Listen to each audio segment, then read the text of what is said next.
Hey YouTube, this is Ben Gessel. How's it going? Just making a quick video here on my way to some students' homes here, and just tried a new restaurant in Woodinville. It was I can't actually remember the name of it, but it's something having to do with Conveyor Belt Sushi. Conveyor Belt Sushi, I know. So in this video, I want to talk about, on that note, sushi. And I'm not, by all means, I'm not an expert, but I've been to enough sushi restaurants and I've eaten enough sushi that I think my skill level in this regard, in talking about this subject, is at least in the intermediate range. I'm not a beginner. I'm not super knowledgeable about all this stuff about sushi. So, but I think I have enough knowledge again to impart some wisdom to you guys with regard to the subject. So, I'm not going to get too much into the history and the culture and all that stuff behind sushi, because that's not really my forte. Although I do find that it's something very interesting, and I love Japan and everything. We all know that sushi comes from Japan, and of course, over time, sushi's kind of branched out a little bit. We all know that avocado is not a original ingredient in sushi. By the way, I'm listening to 98.1 King FM. In case you guys in the Seattle area want to check it out sometime, 98.1 King FM. Anyway, getting back to sushi here. I'm just going to tell you my favorite ingredients in sushi. This is the stuff that always hits it for me. Hits a home run. And it's spicy mayo, raw salmon. Oh, Sushi Grade, of course. Sushi Grade, Sushi Grade raw salmon, right? And crab. It's like real crab. And I think shrimp tempura is up there, but it's not quite the one of the elite ones. And then, of course, the rice and the seaweed is obvious, obviously. Avocado, interesting enough, even though it's not one of the original ingredients in Japanese sushi, authentic sushi, avocado is very good in sushi.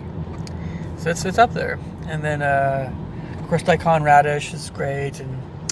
But yeah, my favorite fishes are definitely salmon, especially raw sushi grade salmon. And crab, with shrimp tempura kind of following a little bit, and that spicy mayo. It's spicy mayo, and also the masago, it's the fish eggs, orange fish eggs. That's pretty good too, but not quite one of the best. And there's a few others that are pretty good too. Spicy tuna is actually pretty good too. But man, I gotta say, salmon's probably my favorite.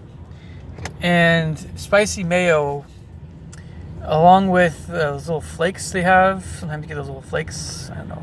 Those, the salmon, spicy mayo, and those little flakes, and crab. It's just, I'm sorry, we got always craziness going on around here. Don't worry, that wasn't for me. So,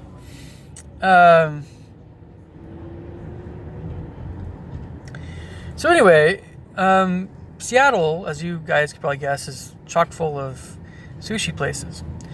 And everyone talks about how the best Chinese food is in Vancouver, BC, and San Francisco. Well, that's just awesome and dandy and fine, because I like Chinese food, of course, as well. And Korean food and everything else. But when it comes to Japanese food, I don't think anybody, I don't know, and sushi and stuff, I think we're good to go in Seattle. Like, we got great sushi places. Great sushi places. Now, I can understand Vancouver, BC, and San Francisco beating Seattle still in Chinese food, but I still think, you never know. I mean, like, you can still get some stuff that's better than P.F. Chang's and stuff, And of course, the international district in Seattle is always really great. But again, getting back to sushi. Sorry, I digress. What makes good sushi versus mediocre sushi versus not so good sushi? Now, when we're talking about sushi, we're talking about more expensive food in general. And so we just, it's hard for us to always get to sushi. It's very healthy, though. This is one of the reasons why I eat sushi, is because it's really stinking healthy. It's got, fish is healthy, vegetables are healthy, rice is healthy, or seaweed's healthy. And what's not healthy about sushi? And you got ginger and wasabi. It's a win-win situation. The only thing is how pricey it is. So let me just try to, again, get part of my wisdom here, all my experience here in sushi places. So right off the bat, conveyor belt sushi places, which I didn't know this place was going to be a conveyor belt place. I just walked in. It was just a walk-in thing. It was conveyor belt. I was like, well, whatever.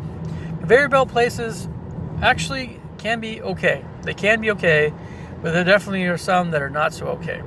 So a lot of folks stay away from conveyor belt sushi places because they're kind of like the fast food of the sushi world, kind of.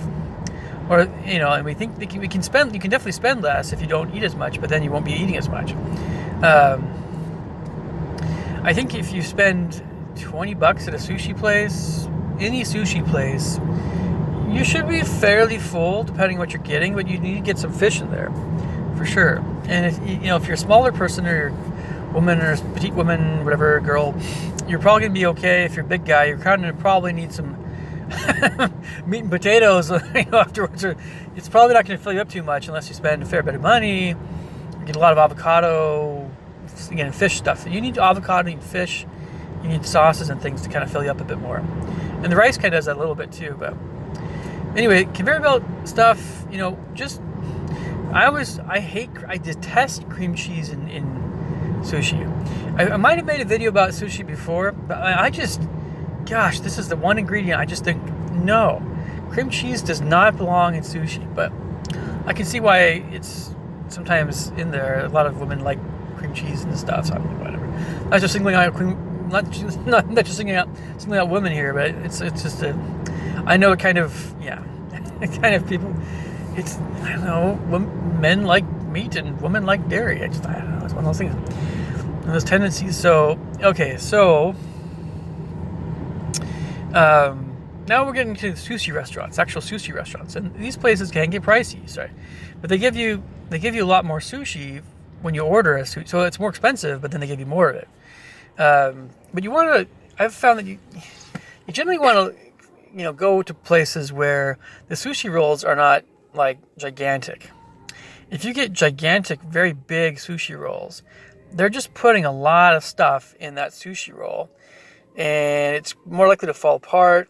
It's more likely to fall apart at conveyor belt places because they're just less skilled sushi chefs or whatever.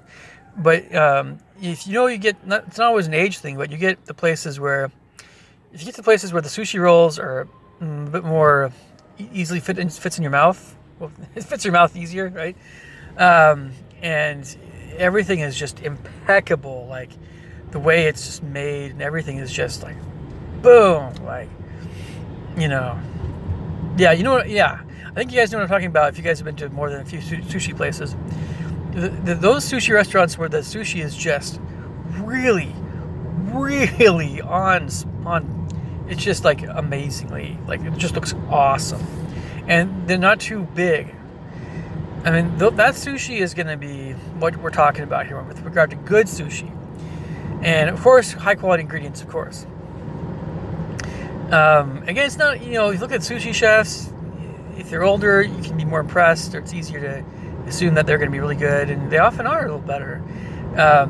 In order to be a good sushi chef, as far as I know, you need to actually work at that for a little while, like a few years. And so that's why the conveyor belt places are never going to be able to compete, because they have a little bit much less time for a person to, get competent at making it that level of sushi. But, we're talking about really high quality sushi. It's going to be a little bit more lengthy time of training.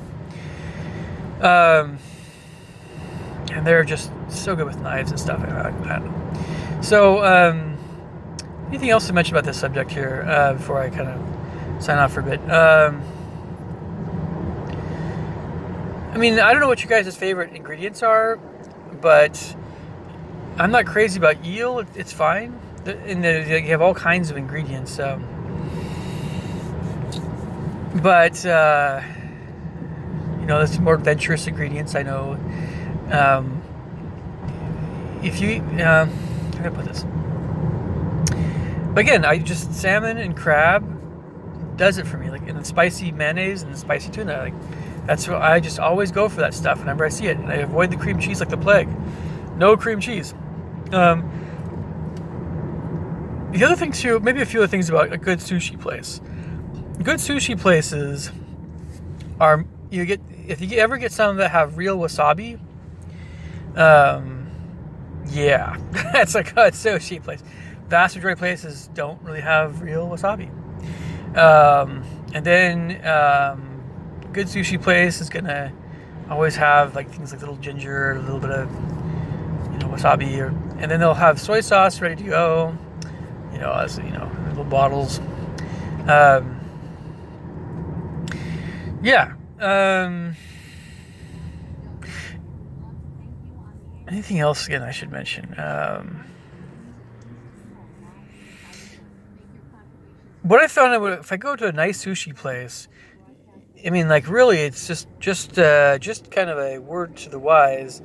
Go for one really big, nice sushi that's pricier, and then get like a side, like a spider roll, or California roll or something on the side, and then share it all if you're on a date or whatever, or just But that big sushi plus a side sushi or two should do it for you. But you're gonna find with that much sushi, you're gonna be in the $30 ballpark easy. So you might want to go with just two of them, and then just have not be super hungry when you go eat sushi. Now, there's many other things, of course, that I probably know about. I'm not thinking of off the top of my head, or I have somewhat knowledge about. But again, you guys can always look at the more advanced sushi restaurant eaters and sushi chefs and what they have to say about this stuff. But one of the things that's just a huge difference between a good sushi place or a decent sushi place and a conveyor belt sushi place, which is it's going to be when you talk about quality of ingredients, that's where that starts to come into play there. But conveyor belt sushi places still have to. The one thing that everybody has to abide by is you have to be watching how long that sushi is not on the conveyor belt. So there was a sushi place a while back I know of that not doing so good. A while back, though, they had a real issue with food poisoning, obviously. And yeah, it was a big thing. So, that's why I think a lot of people avoid conveyor belt sushi places. It just depends on the conveyor belt sushi restaurant, how it's run. But I know that that's something that can happen from time to time if you have a really poorly run or just not as well run conveyor belt sushi place, especially. That can be an issue. I'm not saying that it's impossible to find kind of like medium to higher quality sushi places that would ever have food poisoning issues. I'm just saying you're probably not going to have that issue. If you have very skilled sushi chefs and folks working there, they're going to be on that. They're going to be really super on that, how long the fish has been out and stuff. I mean, it's like life and death situation. They know that they don't want to have any of that happening with their customers. So, but yeah, conveyor belt sushi is a little different story. So, just word to the wise. All right, I'm going to catch you guys later. Take care. Leave your thoughts and comments below. Catch you guys later. Bye.